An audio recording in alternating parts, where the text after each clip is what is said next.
Joe Biden's age, of course, was already a talking point before the debate. It was amplified as well, not just in a cognitive sense.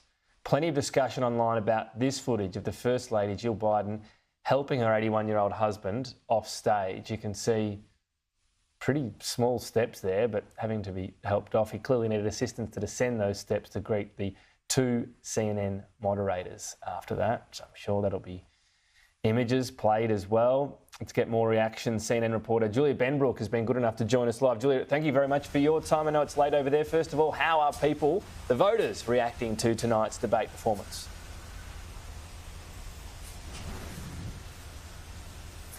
Well, it will be interesting to see what the reaction is like tomorrow. These two candidates came into this debate essentially tied in nationwide polls.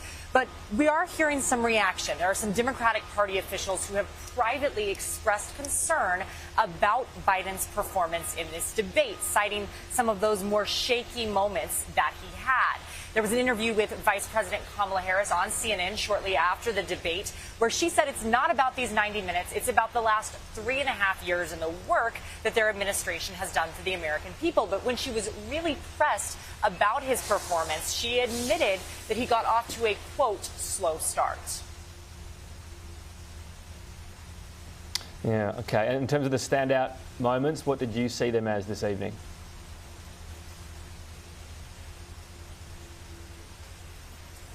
Well, there were quite a few. They talked about everything from serious topics like abortion rights to their golf game.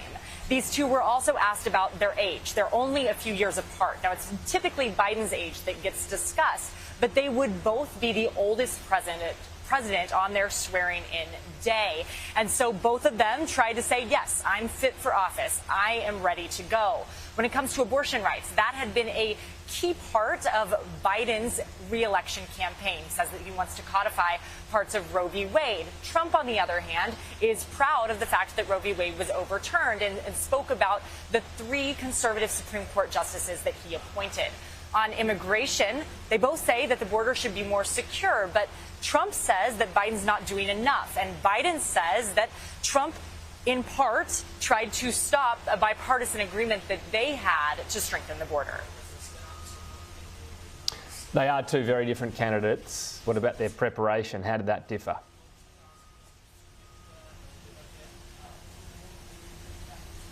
So very different preparation, very different performances, very different candidates. You had Biden at Camp David for about the last week in discussions, intense discussions, and mock debate prep. Trump has kind of shunned this formal debate prep philosophy, and he has participated in some informal briefing sessions, but he kept a pretty regular campaign schedule leading up to this with interviews and rallies.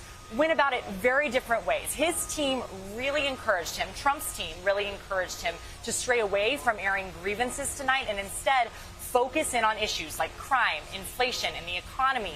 Biden's team encouraged him to paint Trump as unfit for office, and we saw them both attempt to do those things. Biden's team also wanted him to focus in on things like abortion rights, the economy, and democracy.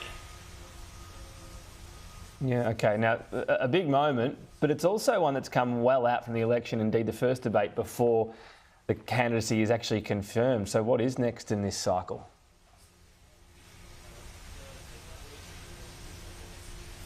There's a lot coming up, and this election year has a lot to it. Trump is actually going to have his sentencing for his hush money trial in New York on July 11th in just a few weeks, and he was convicted of 34 felony counts of falsifying business records. Then he turns around quickly and goes to the Republican National Convention.